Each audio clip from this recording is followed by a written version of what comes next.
Au nom du Père et du Fils et du Saint-Esprit. Amen.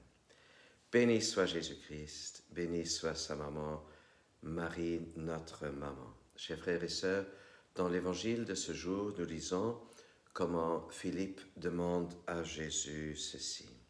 Seigneur, montre-nous le Père, cela nous suffit. Montre-nous le Père. Quelle grande question que Philippe ose poser à Jésus. Et pourquoi est-ce que Philippe, peut-être aussi beaucoup d'autres disciples, avaient la même question, a posé cette question? Certainement parce qu'ils ont entendu parler Jésus de son Abba, de son Papa chéri.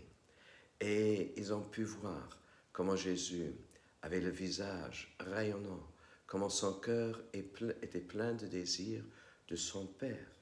Ils ont pu voir comment Jésus, très tôt le matin, faisant encore nuit, il se levait pour aller dans la prière, pour être près de son Père, pour avoir le contact avec lui, pour échanger.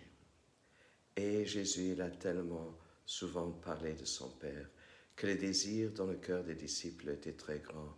Il disait, mais montre-nous alors le Père. Si tu as un Père, on va aller le voir. Et ils ont dit, et cela nous suffit. Alors nous serons contents, nous aussi, comme toi. Tu es content, toi, quand tu parles de ton Père. Chers frères et sœurs, Jésus a mis ce grand désir dans le cœur des disciples. Il a mis ce désir du Père dans le cœur de toute personne humaine, pour que nous puissions aller à la recherche, mais pas une recherche vide, de son Père, que nous puissions le rencontrer. Et alors, comment rencontrer le Père? Jésus donne une réponse, il donne une piste à Philippe en lui disant ceci, et c'est quasiment un reproche qu'il lui fait. Il y a si longtemps que je suis avec vous, et tu ne me connais pas, Philippe. Et tu ne me connais pas, Philippe. Celui qui m'a vu a vu le Père. En fait, Jésus veut nous faire comprendre que lui et le Père, ils sont un. D'ailleurs, il va le dire plus tard dans les évangiles, dans la grande prière, Jean 17. Moi et le Père, nous sommes un. Il est en moi et moi en lui. Et Jésus n'a d'autre désir que de nous montrer le Père.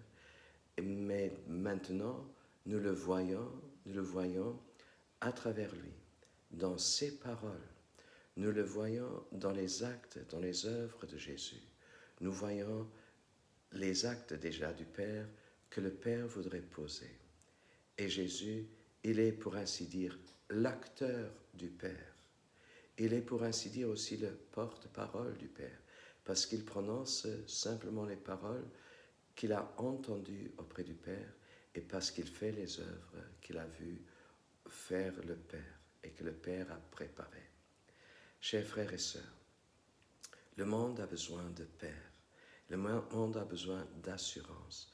Et c'est une raison plus forte encore pour laquelle nous cherchons le Père, parce que nous cherchons la sécurité. Nous cherchons des pères qui sont là, pas seulement des travailleurs, pas seulement des personnes qui nourrissent et soutiennent leur famille, mais qui sont là, qui sont forts, qui ont de l'amour, qui ont de la tendresse, qui rassurent, même s'il n'y a peut-être pas toutes les choses matérielles qui pourraient être bonnes d'être là, mais qu'un Père soit là et qu'un Père puisse rassurer. Voilà ce qui rassure le cœur humain et de tout enfant. Il y a Daniel Ange qui a dit une fois ceci, nous vivons dans une situation sans père et repère. Bien sûr, c'est un jeu de mots, mais les repères nous manquent et les pères nous manquent.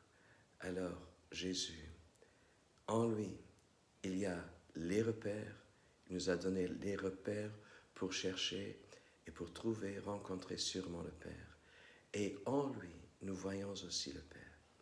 Je vous invite maintenant à dire, plein de confiance, cette prière que Jésus nous a dite et donnée pour prier, pour rencontrer le Père. Lui-même, il a prié cette prière. Il a pu se laisser tomber dans cette prière. Et dans cette prière, il était aussi un avec son Père, notre Père. Notre Père qui es aux cieux, que ton nom soit sanctifié, que ton règne vienne, que ta volonté soit faite sur la terre comme au ciel. Donne-nous aujourd'hui notre pain de ce jour. Pardonne-nous nos offenses, comme nous pardonnons aussi à ceux qui nous ont offensés. Et ne nous laisse pas entrer en tentation, mais délivre-nous du mal. Et que Dieu nous bénisse et nous comble de l'amour de Dieu le Père, au nom du Père et du Fils et du Saint-Esprit. Amen. Je nous souhaite une très bonne journée dans l'amour de Dieu le Père.